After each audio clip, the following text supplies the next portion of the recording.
Alright guys, so by now Fernando Alonso is a name you've definitely become familiar with if you're a Formula 1 fan.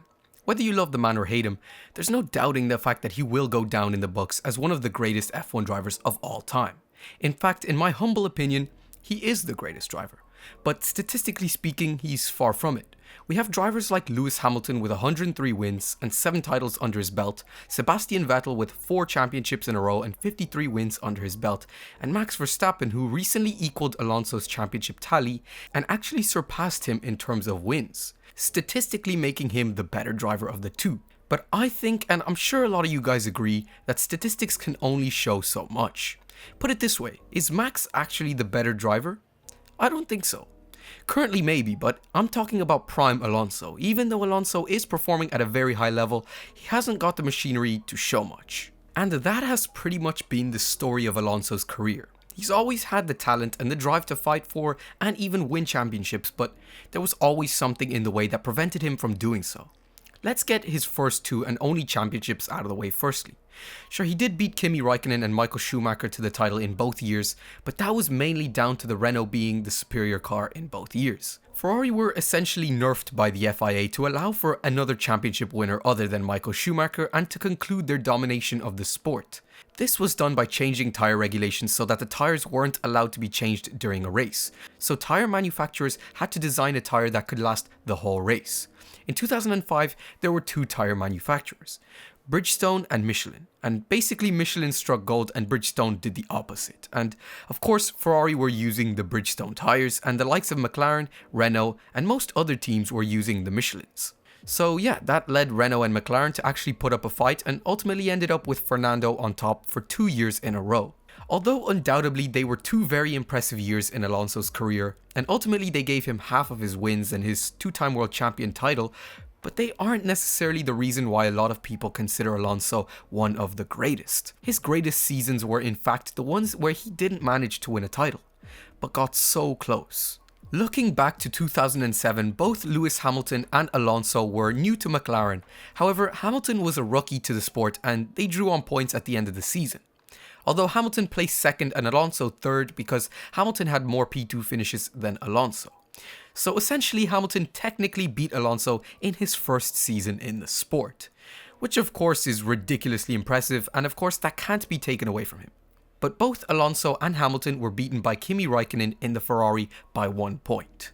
Yes, 1 freaking point. It's fair to say that 2007 didn't look as good for Fernando since he was just barely beaten by a rookie. But when you really look at it, it was a fairly successful season when considering McLaren as a whole was an absolute mess that season. Neither driver agreed with the team or each other, so placing third wasn't bad at all. What was bad, however, was that he ended up leaving, and I don't really blame him. Why would he stay at a team where his teammate can potentially equal him and fight against him for the championship? If you're fighting for the title, you want your rival to be in a different car to yours, because then you can take advantage of their weaknesses and your strengths. Whereas when you drive the same car in the same team, no one has the advantage, and it's kind of left up to the team to decide who wins what, who gets the better strategy, or who gets the preferential treatment in general. So the way I see it, it's no wonder why he left. But you see, that was just 1 year where Fernando drove at a very high level and didn't succeed at winning the championship because of whatever reason. But the truth is, 2007 was genuinely nothing compared to the following years in Fernando's career. When 2010 came around, Red Bull had made the car to beat. With 9 wins, 15 poles and 20 podiums in the 2010 season, the RB6 was definitely the car you wanted to be in if you were fighting for the championship. But sadly for Alonso, he wasn't. He was in arguably the second or third best thing, the Ferrari F10. Now the F10 wasn't a bad car per se, but it wasn't on par with the RB6 it was competing against. But still, Alonso drove hard throughout the season until finally Abu Dhabi came around. Now, getting to the stage where he could potentially win the championship in the last race up against the likes of Lewis Hamilton and Sebastian Vettel in that Ferrari was already an achievement in itself. But of course, we know Alonso is only a 2-time world champion, so obviously he didn't go home with the championship trophy that day. Reason being, a not so great strategy call. During the race, Fernando was told to pit for new tyres, as in any normal race. But when he came out, he was stuck behind this man, Vitaly Petrov. Now, Petrov had just taken a new engine for that race, so getting past him was going to be a hefty task for Alonso to pull off. Sadly, the new engine in Vitaly Petrov's car, coupled with some pretty great defense, meant that Alonso could not get past Petrov and make the progress he needed in order to win the championship. So all that hard work for nothing. And yes, I said that for nothing, because even though he drove like a champion the whole season, ultimately we associate drivers with the stats, so 2010 will forever be Vettel's year. Then, of course, we had 2012. As you may have heard, this season is widely considered Alonso's greatest. Now, I'll tell you why. See, in 2010, the Ferrari F10 was certainly not the best car on the field, but still it was podium and win-worthy on occasion. But when it comes to 2012, one of the greatest seasons in F1 history, that Ferrari had no reason to be so damn slow. Especially at the start of the season. Ferrari were surprised at how bad that car was in terms of pure pace and overall drivability. Well, Fernando Alonso drove the absolute wheels off of that thing throughout the season. Sure, the car did receive some pretty hefty upgrades at one point in the first half of the season, and that definitely accounted for some of the great performances that year by Alonso, but still, even then, it wasn't near as good as the Red Bull and McLaren cars it was competing against. And so, using what he was given, Alonso won 3 races in the first half of that season, and he got 13 podiums throughout the full season, including his wins. He didn't manage to win any more races in the second half of the season, but every race he finished after the summer break, he finished on the podium. Honestly, what he managed to do in that car is beyond science. The man was given a tractor to compete with, and he turned it into a title contending car out on track. His consistency throughout the season put him on track to potentially win a deserving 3rd title. But he didn't, and that's ultimately why this season, his greatest season, was a waste of Fernando's talent. He very well could have won the championship had he not been involved in the Belgium race start crash. I say that because the crash was no fault of his own. Yes, he made mistakes at some points throughout the season, as all drivers do, but the crash at Spa was completely out of his control, and that's where I think he truly lost the title. Moving on to 2013, Red Bull had once again dominated. Not only did they build the best car by far, but on top of that, Vettel was in a world of his own that season. Nothing, and I mean nothing, could touch the pairing of Vettel and that RB9. But even then, Alonso placed 2nd in the standings, 43 points ahead of Mark Webber in the other Red Bull. There really wasn't anything else that could have been done on Alonso's part that season. Overall, Seb was an unstoppable force in 2013, winning 9 races in a row, so 2013 was just simply a very solid season, as expected from Fernando Alonso. What you could say is, he was perhaps the greatest victim of Red Bull domination, because what else could he have done?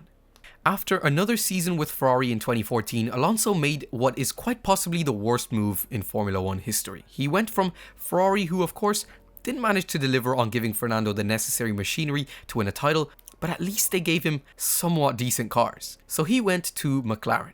Yeah, that doesn't sound so bad. McLaren have a history of making title contending cars. In fact, they made the most dominant car in Formula 1 history, the McLaren MP4-2, which won 15 out of 16 races.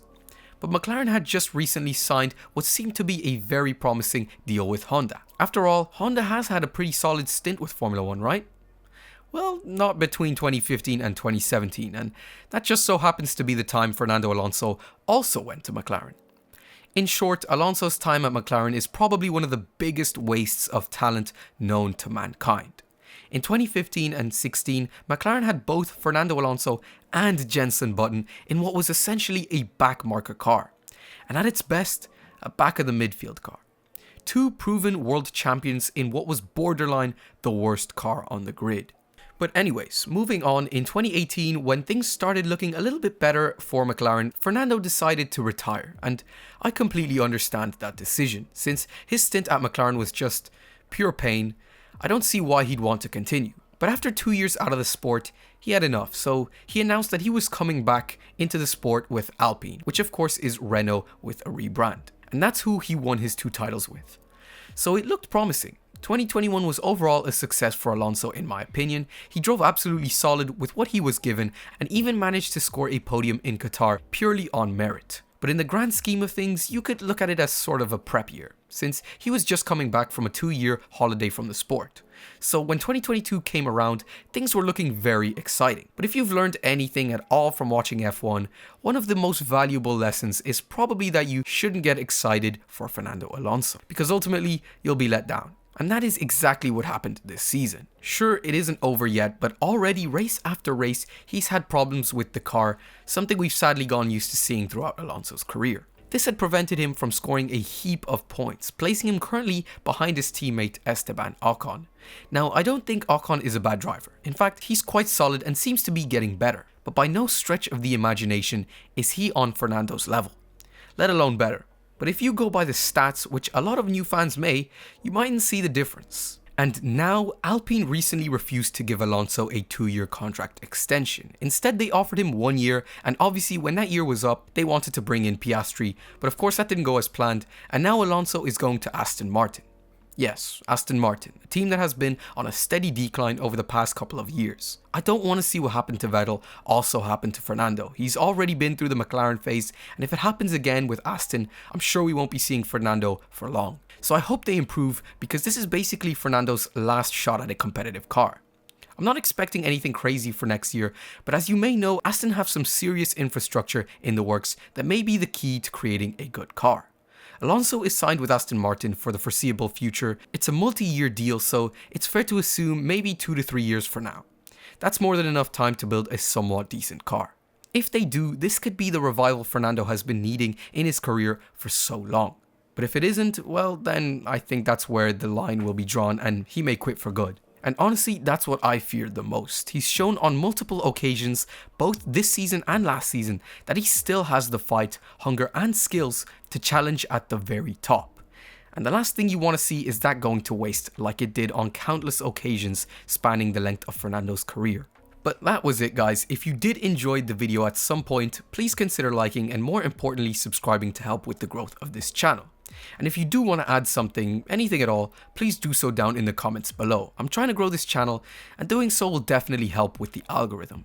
But really guys, thank you so much for watching, and on that note, I hope you all have a blessed night, and I'll catch you all next time.